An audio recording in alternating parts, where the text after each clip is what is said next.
Great. So welcome everyone to Navigating a Crisis, Conversations of Change. And I'm really happy to have Dr. Rebecca Wickes here with me today. But before we begin, I would just like to acknowledge the traditional custodians of the land on which this interview is being held or taking place, and also where you might be viewing it. And really acknowledge the past, present and emerging, and the that they hold in being able to navigate times of turbulence and upheaval in a peaceful way. The resilience that our Indigenous people have shown as well. I think there's a lot we can learn from them at point in time, at any point in time, really. But at any point in time. Yeah.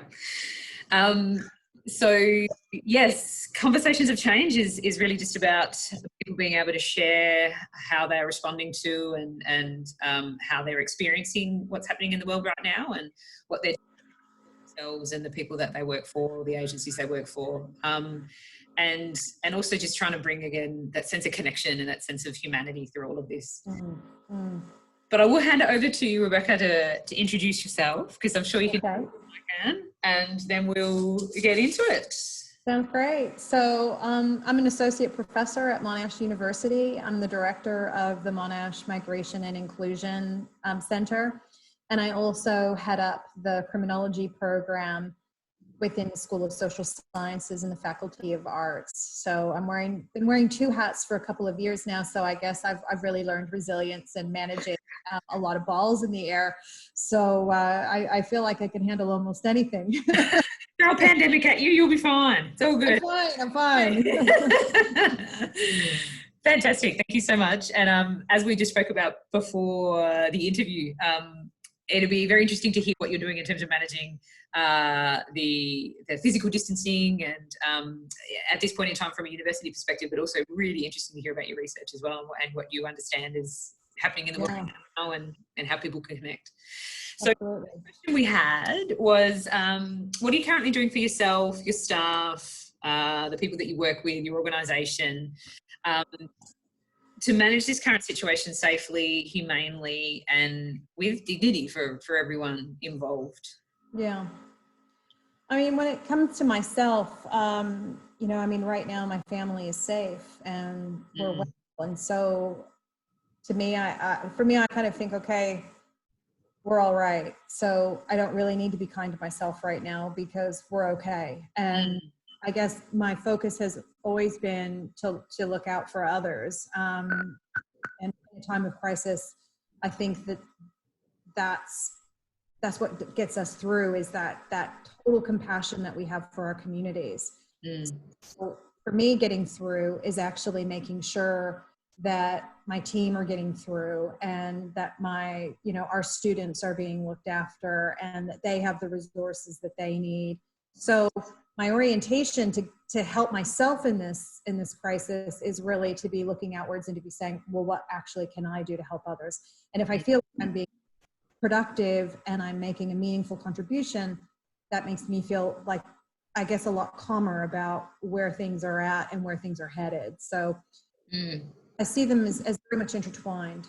I do for others. But our organization has been amazing. I always knew that I made the right choice when I moved to Monash 4 years ago. I felt like an immediate fit with that organization and our leadership, from the VC right down to our school, in terms of how we're looking after each other, how we're looking after our students, we transitioned an entire university to online learning. And this is a university of bricks and mortar where we do very much of that. And in fact, in our program, we did none. So we had to completely respond to the fact that our students were going to be anywhere in the world, because Monash is this global entity. And we had to be able to cater to their needs and to keep learning and engaged at a time where their feelings of uncertainty would be phenomenally heightened. So, the leadership and the care and the concern, and there's just been this message coming through of just do your best. Now, your best might be that you have 2 hours that you could commit because you're homeschooling your kids, your partner is unwell, and you're living in a 2-bedroom apartment in Richmond. Your best might be 2 hours of that day. Yeah. But just do what you can. And so there's been this incredible support about people's capacity and just saying within that capacity, do what you can for others. And that's just been a tremendous message to be getting all the way from the top down to each individual school. Yeah, that is amazing, that real human-centered response to it. What do we need to get people through, and understanding, working from home is not just about picking up your laptop and putting it at the home desk, at the home office. Like, there's so much more involved than that, which I think, sometimes people miss the nuance of actually doing that and the human element of doing that. Yeah, absolutely. And it's hard too. I mean, as academics, we like to work from home, so we try to rearrange our schedule as much as possible. So we have like 1, if not 2 days a week where we can work in our pajamas and stay at home. I know, right? That's like the dream for all of us. But I think what's been really interesting to find is that suddenly we're in this situation where we're working from home, and that human connection, that daily micro exchange around, the coffee machine or, the refrigerator as we're getting our lunch out, important and valuable those small human connections are. And it's been incredible because we've done all of these new innovative things. Like, I'm spending more time, ironically, with my colleagues now in the office. And so I'm like Zoom fatigued by the end of the day, but we're doing all these really exciting things together. And one of my colleagues, bless her, I mean, she was saying, well, academics, we've got to write. Like, that's our bread and butter. We teach and we write. These are the things that we do. How do we build in some normality for our practice? So she set up this session. It's called Shut Up and Write. And it's 1 hour every day at the same time. And so we all come in through Zoom, we put our mute on, we have like 5 minutes of human exchange. Somebody brings up their puppy, which is super cute. Yeah, gotta have the puppy. Yeah. We just mute and we write. And we put a timer up for an hour, and we just write for an hour nonstop. And it's amazing. Amazing. Such a small thing, but it's brought this normality back to our day. And we're writing together but separately, but we're sharing the experience as best we can so that those human connections remain. Absolutely. And even that idea of structure, like, as much, I'm someone who likes spontaneity, so I try to push back against structure often, but it does have a really important part to play in feeling, I guess, a sense of stability and a sense of containment and all of those things. So that's really cool. I like that. Although I don't think I'd be hitting unmute constantly though and annoying everyone. Oh, that's just me. Pushed. I'd be kicked off.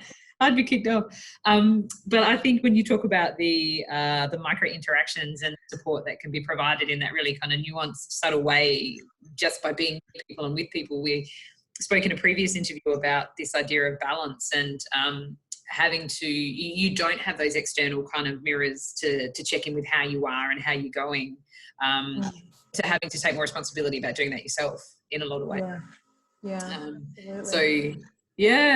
Cool. Well, that's great to hear things are going so well at the uni. I'm sure I can't speak for everyone. I'm sure there's some people at our university who will be miserable, but I can only speak for our team in criminology and in the center, and by and large we're all just at the ready. What can we do? How can we make a meaningful impact? And how do we get through this well at the end of the day? How do we stay well? Those are the things that are really keeping us moving ahead. Amazing. Thank you. So the second question I had, which may not apply really directly to the university, but it might as well, but was in recognition of this idea that in times of upheaval or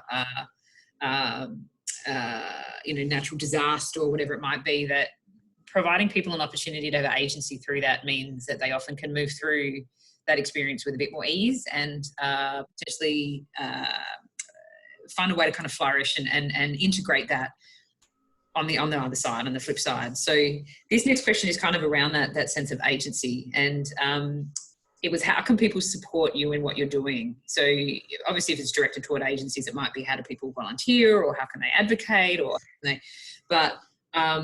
or donate even in terms of resources or time.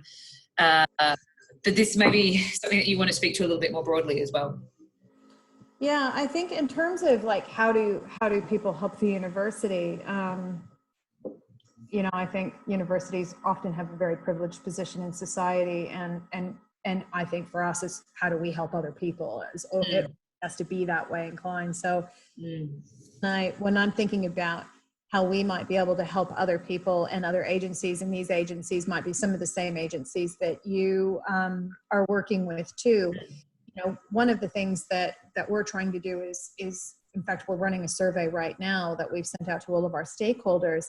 Is one of the things that the university can do is to do some really quick, rapid fire literature searches, for example, just knowledge searches, so that if we have people in the industry who, you know, like they're trying to respond with best practice solutions in this time of ultimate crisis, there's going to be huge gaps in their knowledge about, well, what might work with this particular group, or how might we work more effectively with this group? I mean, a key question even thinking about, and this would be absolutely relevant to, you know, who you're working with, is if prisoners become released from jail, like people who aren't in for serious offenses, how do we integrate them back into the community in a meaningful way so they don't end up back in jail once all of this stops? Yep. So, you know, like there's some key questions here. So there may be agencies that need to know, all right, well, if we've got someone who, you know, was a low-level offender, but, you know, had drug and alcohol issue, what are the best chance remedies for integration into that community given this current situation? Well, I find that there's a number of people that we are reaching out to, and this is kind of a similar problem for them. We want to do these rapid fire research briefs for them, so that we can say, okay, here's what we know from the literature. Turn it around in a week. Here's what we know. Here's the 10 dot points that you need to be aware of as you're doing that. So that's an initiative that we want to get underway. Another thing that I think is really amazing. I'm sure there'll be a lot of. I'll get some details about that off you. Yeah, I'll give you the link to the survey.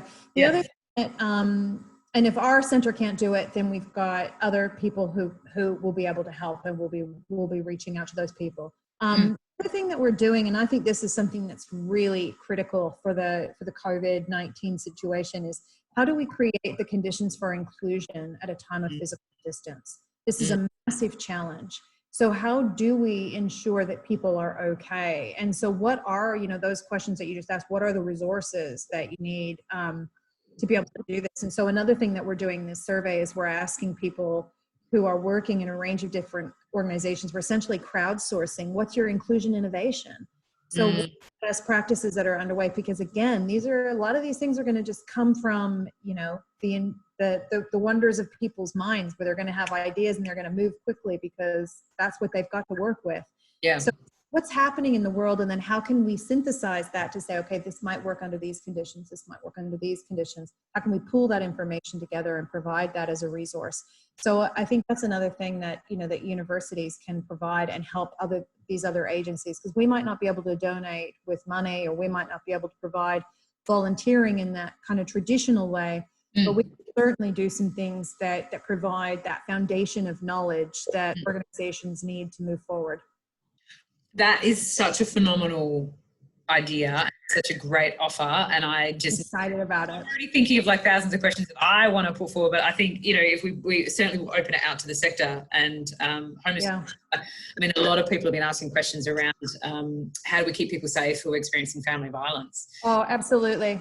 You know, and you know, whether that's you know, women, children, you know, a range of different things. How do we know what's best practice to support people in that situation? Yeah, absolutely. You know, there's something today that the Google searches on what to do, how to escape family violence, have actually increased since COVID-19 reared its head and physical distance stepped in. And I know colleagues at the Gender Family Violence Center at Monash, this is absolutely squarely on their radar. So I think that's actually one of the most critical things that we need to be orienting our attention to right now, is how do we keep children safe in abusive homes? Where how do we identify where they are if they haven't yet become known to services? Correct. And how do you communicate that? How do you communicate to a cohort of people that you're not necessarily or haven't previously been in contact with? Absolutely. So if there's work being done on that already, you know, that's fantastic. It would be really great. I think advocacy is really important here. So again, what can people do? People can start petitioning their local and their state and federal governments to start putting in that messaging that home is not always the safest place for people. And so here's what do if you need help. Like all these great messages that are coming through, you know, like sneeze in the crook of your arm, and, you know, don't touch anything once you've, you know, wash your hands for 20 seconds and sing a song. Well, that's great.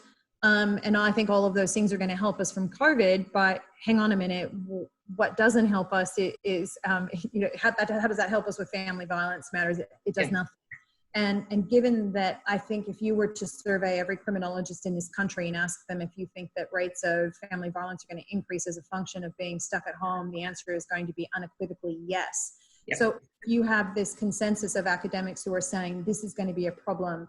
This is something where I think there needs to be really clear messaging from local, state, and federal governments, and we should be putting the pressure on them to do that. Yeah. Do you know of any petitions that are already up and running? Or I don't know if there's a petition. I know that there's a lot of awareness campaigns going on. So I know that a lot of my colleagues are writing pieces. They've been getting interviewed on different media outlets, and I think that they're certainly trying very much to bring to the fore that this is an issue that we have to consider. And you know, I was talking with a colleague yesterday. The other thing, you know, it's not just violence against women, it's also violence against children. And schools are often that first checkpoint where kids who are being, you know, perhaps are malnourished, not getting enough to eat, who are suffering. If you're keeping your kids at home, and just because you have free daycare doesn't mean that necessarily people are going to send their kids who are experiencing abuse to daycare. But if these points are no longer part of our daily routine, then what are we doing for kids who are potentially at risk and, again, not known to the system? So I think these are really vexing and important questions that I'd like to see people in the community start to grapple with and start to push forward. Yeah, fantastic. Well, I know that there's a strong support for that within the sector. There's a strong concern within the sector, and I think you also hit on another key element of, you know, people leaving custody or people leaving prison, particularly where we know a lot of people are leaving prison into homelessness. So it's how do you what are the key things that you need to support people at that point in time to assist them reintegrate in a way that's safe for them, but also safe for the community as well. So yeah, absolutely. Yeah, cool. Amazing. Well, I'm sure you're going to get a whole lot of questions. You're going to get some rapid fire questions, that's for sure. Let's go. We're ready to be busy. Yeah. Amazing. And then the final question was, this is always my favorite question. And obviously, you know, the disclaimer being notwithstanding that this is a time of great harm and great distress for a lot of people. But I always look to the positive reframe, and I'm curious to understand or to explore with you what your positive reframe for this might be, given opportunities it presents, you know, yourself and you in your role, but also the collective. What are the potential, you know, really positive impacts this might have? Yeah, I think I've been thinking a lot about this actually, because I think I'm nothing if not resilient. I think that's one of the it's a quality that I have that I value, because I feel like it's got me through some tough times. And so part of that has always been about reframing. I mean, that's when I'm faced with a negative situation, I immediately try to think, okay, where's the silver lining? We've got to find, there's a silver lining. There's always a silver lining. What is it? Okay, it might be really thin, but something's there. My orientation is always to look for that, and not to, you know, I'm like you, I acknowledge the suffering, but then I want to also find a way to ease that. So I think about, you know, what can we learn from this? I think one of the things that we've learned from this, and how we keep this in the forefront of our minds is going to be really critical, is that we can innovate on the spot when faced with a challenge. So we've got this massive climate change issue that is still like humming around out there. It's not really going anywhere. And we have this new climate where we are no longer rushing and going everywhere and having to fly here and fly there and travel here and travel there. We're in this place where we have to think and innovate about how we might do things differently if suddenly global travel was not as accessible as it has been for a long time. Yeah. And I think that's exciting, because that's giving us a moment to reflect on how we exchange with others differently. And so what are the innovations in technology that bring us closer together that we can harness and refine and use in different ways so that we minimize that impact on the environment? And so I'm hoping that we'll find some change. I mean, I know that there's been anecdotal information about, and some of it's been disproven, unfortunately. I heard about like dolphins coming into Venice and when that, Yeah. yes, but of course, you know, that's not happening. No. And I should have known that, but you know, that's my positive spin trying to figure it out. But I think that we will find new ways of coming together as a community and connecting, and that this can be transformative in terms of our practice, but also our impact on the environment. So I'm excited about how we might be able to see that reducing some of the things that we did that were harmful for the environment, how we actually learn to adapt and live without that. And I hope that sticks a little bit, because I think we have so much waste in our world. And if we can learn how to minimize that waste as a consequence of going through this crisis, that's a great thing. I think the other thing that we'll also see, you know, with the exception, as I said, about domestic violence, and I would say possibly cybercrime is going to go up in the coming months, is that, you know, crime is going to drop quite significantly because we're home. I'd really hope that when we see this reduction in crime in our communities, that maybe this is going to have a positive impact on the way we see our communities. And I know that in some areas, people associate the presence of particular individuals, or, you know, if they live in a slightly disadvantaged area, they're more likely to see problems that may not actually exist, that may not be problems. Maybe they're going to see fewer problems. And when they step outside the door, maybe they're going to be a little bit less prejudiced or a little bit less biased towards a neighbor that they once held negative views on. So I'm actually hoping that when they step outside their door and they realize that their neighborhood isn't as dangerous as they once thought it was, and that these people that are in their community are meaningful human beings who, you know, have coexisted through this crisis with them, they might have a different orientation to perceptions of safety. So fingers crossed for that one. Absolutely. And it mirrors a sentiment from a previous interview as well, around this idea that people having experienced, I guess, to some degree, an element of isolation, and you know, people are losing their jobs, the same advantage or privilege that they have had previously. That experience with people who are perhaps less privileged generally, that might generate more compassion. It might generate. Oh, absolutely. And you know, once you've embodied that and experienced that, it's really difficult to unknow it. It's really difficult to unlearn it. So I totally agree. Being able to move forward. And I also love your comments around how, you know, the rules have kind of changed, right? So this idea to really use this time now because we're less busy, innovate, to try new ways and to explore new possibilities in terms of climate change and what we can do to address that. Because I'm sure like 6 months of no air travel will be helpful, but I don't think it's going to resolve the looming crisis that is coming.